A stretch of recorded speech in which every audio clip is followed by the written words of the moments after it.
seja bem-vindo aqui. Meu nome é Danielen e hoje nós vamos dar continuidade aí ao nosso estudo de Platão. Já vimos o Teteto, o Górgias e o Banquete e hoje nós vamos começar a República. Elas são 10 livros, então a gente vai ver um de cada vez. Eu acho que vai demorar um pouquinho para fazer isso, mas é até melhor porque aí a gente consegue refletir, né, entre um livro e outro nesse caminho todo até finalizar a República.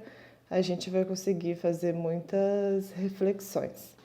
Então, eu vou deixar marcado ela com uma elipse enquanto a gente estiver vendo a República. Continuando aqui nessa tela novamente, que eu adoro, que fala um pouquinho sobre Platão, que nasceu aí mais ou menos em 427 a.C. em Atenas e faleceu mais ou menos em 347 a.C., viveu aproximadamente 81 anos. Ele era de ascendência aristocrática, ou seja, de uma família rica, bem relacionada, que deu a melhor educação para ele desde cedo. Desde cedo também ele se interessa pela filosofia, mas quando vem a conhecer Sócrates, esse se torna o seu grande mestre e é o principal personagem dos diálogos. Ele foi um grande crítico dos sofistas, né, que eram professores de retórica que ensinavam a persuasão, mas não se preocupavam com a verdade e mais com o que eles iam ganhar com isso. Em 385 a.C., ele funda a academia, que é a sua escola e a precursora da universidade atual, e o seu método de ensino era por meio da dialética, que é a arte do diálogo na busca do conhecimento. Por isso, suas obras até são quase todas diálogos. E lendo aqui, relendo esse livro, A República, dessa tradução aqui da Martins Fontes, eu encontrei onde que eu tinha visto essa citação aí do Alfred North Whitehead e eu resolvi até trocar, porque antes eu tinha colocado uma tradução que eu peguei da internet e eu acho que essa aqui da Martins Fontes está melhor. Então eu deixei a tradução deles e ela resume um pouco, do que eu penso da filosofia ocidental, que posterior a Platão, que é realmente uma série de notas de rodapé a Platão e por isso vale a pena a gente ir primeiro na fonte. Mas então vamos lá, a República. Primeiro, uma coisa que eu percebi é que, de certa forma, a República ela é uma continuidade do Banquete. Porque lá no Banquete, Diotima fala que a sabedoria está entre as coisas mais belas e que a justiça seria a porção mais elevada da sabedoria. Então, de certa forma, aqui a gente vai ver sobre essas coisas mais belas agora, sobre essa porção mais elevada da sabedoria, porque a República trata justamente sobre a justiça. É sobre esse tema que nós veremos aqui. E outra coisa também que eu percebi relendo a República é que nos outros diálogos, existe muito humor, aqui também existe, mas nos outros eu percebia até um Platão meio brincalhão.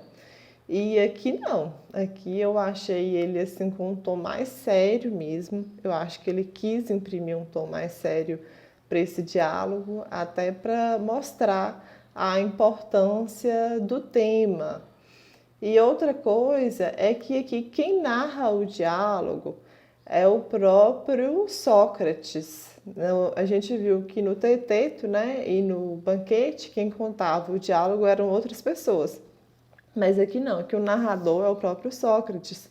E eu também achei, assim, entendi com isso que o que Platão quis dizer foi que a mensagem aqui é justamente essa mesma, que não houve desvios, né, de uma pessoa para outra, porque quem conta é o próprio Sócrates, ou seja, aquela mensagem tá limpa, tá cristalina. O grau, né? Isso mostra para a gente o grau de importância que o próprio Platão quis dar para esse diálogo aqui.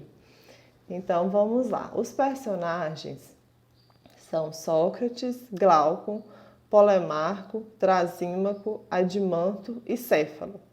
Glaucon e Adimanto eram irmãos de Platão.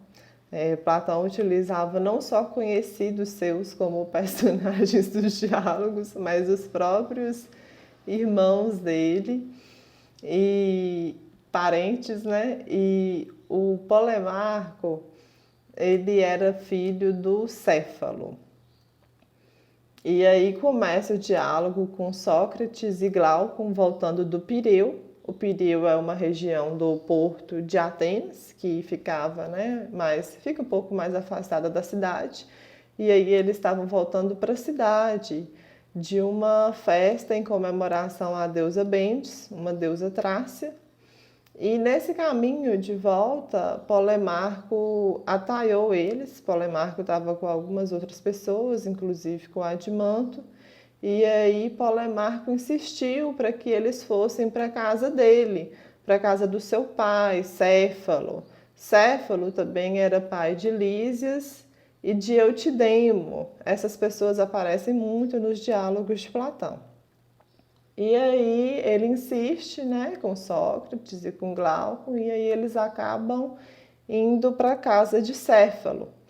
E quando chega lá, Céfalo insiste com Sócrates, convida Sócrates para ele frequentar mais a casa dele, porque ele fala que na medida que ele envelhece, que ele vai ficando mais idoso e perde outros prazeres, cresce a vontade nele de conversar. E que se ele tivesse mais força, fosse mais jovem, que ele iria mais na cidade. Mas como ele já está mais idoso, que é Sócrates que deve ir visitar ele. E aí Sócrates fala que para ele é um prazer também conversar com pessoas mais idosas, porque elas já percorreram um caminho que provavelmente nós também iremos percorrer. E aí ele pergunta para Céfalo o que ele acha disso, se esse caminho é áspero e penoso ou se esse caminho é suave e fácil. E aí Céfalo que isso depende do caráter do homem. Se ele for sensato, se ele for moderado e tiver bom temperamento, tanto a juventude quanto a velhice vão ser moderadamente penosas para ele. E aí Sócrates fica encantado com essa resposta e fala assim com o Céfalo: Céfalo, eu acredito que muitas pessoas não concordam com isso que você está falando e falam que você leva bem a velhice é porque você tem uma grande fortuna. Céfalo, ele era um estrangeiro, mas ele parece que era uma pessoa muito rica e era inclusive amigo do próprio Péricles. E aí Sócrates fala assim com ele, então, qual que foi o maior bem que você usufruiu pela posse de grande fortuna? E aí Céfalo diz que foi a possibilidade de ser justo, que com isso ele não precisou enganar ninguém, que ele ofereceu os sacrifícios devidos aos deuses, que ele também não ficou devendo ninguém. E com base nessa resposta de Céfalo, Sócrates fala assim: então justiça é simplesmente dizer a verdade e devolver o que se tiver recebido de outrem. Ou seja, né, ele deu até um exemplo assim: um amigo empresta armas para outro. E aí, empresta não, deixa guardada essas armas ali com outro, entrega essas armas para um outro amigo guardar. E aí depois, quando ele pede essas armas de volta, ele não está no seu melhor juízo, ele não está bem, né, da cabeça. O outro deve devolver essas armas. E aí, já pelo que Sócrates, né, fala, pelo exemplo, eles já ficam assim um pouco, né, pensativos sobre isso, se a justiça é isso mesmo. Mas aí o Céfalo precisa sair do diálogo nesse momento, porque ele tem um compromisso, mas aí ele deixa como herdeiro o Polemarco, o seu filho, como herdeiro da discussão. E aí Polemarco fala com Sócrates que é isso mesmo, se estiver certo o que Simônides diz. E Simônides era um poeta que tinha uma facilidade de ganhar dinheiro usando a sua arte, e por isso ele é considerado até um precursor dos sofistas. Aí Polemarco fala assim que Simônides diz que é justo devolver a cada um o que lhe é devido. Então, se tiver certo o que Simônides diz, é isso mesmo que é justiça. Aí Sócrates fala com Polemarco que ele não entende o que Simônides quer dizer, que ele explique melhor. E aí Polemarco fala que Simônides quer dizer que aos amigos deve-se fazer o bem e aos inimigos deve-se fazer o mal. Ou seja, justiça é ajudar os amigos e prejudicar os inimigos. Aí Sócrates fala assim, mas quem são os amigos? Os amigos são os honestos e a gente sabe sempre quem são os honestos, ou será que a gente não se engana em relação a isso? E aí ele dá até um exemplo do cavalo, que quando o cavalo é maltratado, necessariamente ele se torna pior. E aí ele fala que o mesmo acontece com o homem, que os homens também, quando são maltratados, eles necessariamente tornam-se mais injustos. E aí ele pergunta, o homem justo é bom? Pois é, não é próprio do homem bom causar prejuízo, ou seja, não é tarefa do homem justo prejudicar nenhum amigo, nem a nenhum outro. E aí, nesse momento, Trasímaco, que era um sofista e estava presente lá na discussão, ele fica muito nervoso e ele entra no diálogo, assim, na discussão como um animal feroz, como uma fera. E aí Trasímaco fala com Sócrates assim, que a sabedoria dele, critica ele, que a sabedoria dele consiste em fazer uma ronda e aprender com os outros, mas que ele próprio não dá resposta nenhuma. E ele exige que Sócrates dê uma definição, então, com clareza e rigor para o justo. E aí Sócrates fala assim com Trasímaco, tenha paciência, eu não dou respostas, é porque eu não sei, é porque eu sou ignorante. Mas já que você sabe, né, você tem que ter paciência com quem não sabe, então você dá as respostas pra gente. Aí só que Sócrates conta pra gente que, na verdade, que Trasímaco era evidente que ele estava doido para falar, porque ele pensava que ele tinha uma resposta excelente para o que era a justiça, só que ele fingia que queria que Sócrates respondesse. Mas aí Sócrates pede então que ele, né, dê a resposta. E aí o que Trasímaco diz é que o justo é o vantajoso para o mais forte. Se parece bastante com o que o Cállicles fala lá no Gorgias, até a forma, né, de entrar aqui na discussão de Trasímaco é muito parecida com a de Cállicles também. E aí Sócrates fala com ele, mas deixe-me ver aqui se eu entendi bem o que você quis dizer com isso. Polímadas, que era um lutador daquela época, Polímadas é mais forte do que nós. E para ele, para o corpo dele, a carne é vantajosa. Ou seja, isso quer dizer então que para nós que somos mais fracos do que Polímadas, a carne também é vantajoso e por isso é o mais justo? É isso que você quer dizer? Ai, ai, Trasímaco fala assim, você é um nojento, Sócrates. Você interpreta o que eu digo pela pior forma. Não é isso que eu quis dizer, não. O que eu quis dizer é que o justo é o vantajoso para o governante estabelecido. O que o governante determina, que é o vantajoso para ele, o subordinado tem que cumprir. É isso que eu quero dizer. Aí Sócrates vai perguntando para ele e fala assim: olha, mas você não acha que os governantes erram também? Às vezes eles não estabelecem algo que é desvantajoso para eles, que os subordinados tenham que fazer? O próprio Trasímaco admite isso, mas ele fala que ele está utilizando uma linguagem rigorosa e que nessa linguagem que ele está utilizando, os governantes não erram. E aí Sócrates vai mostrando para ele que numa linguagem rigorosa mesmo, nenhuma arte ou ciência visa o vantajoso para si mesma.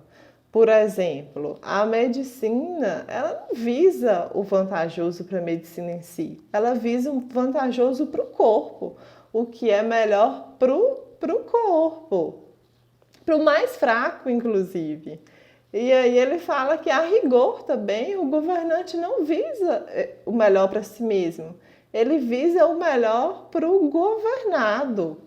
E aí Trasímaco fala assim, nossa, você é um ingênuo, Sócrates. Não é por temer praticá-la, mas por temer sofrê-la é que censura a injustiça quem a censura. E aí, nesse momento, ele quer sair do diálogo, abandonar a discussão. E aí os outros, os demais ali presentes, não deixam.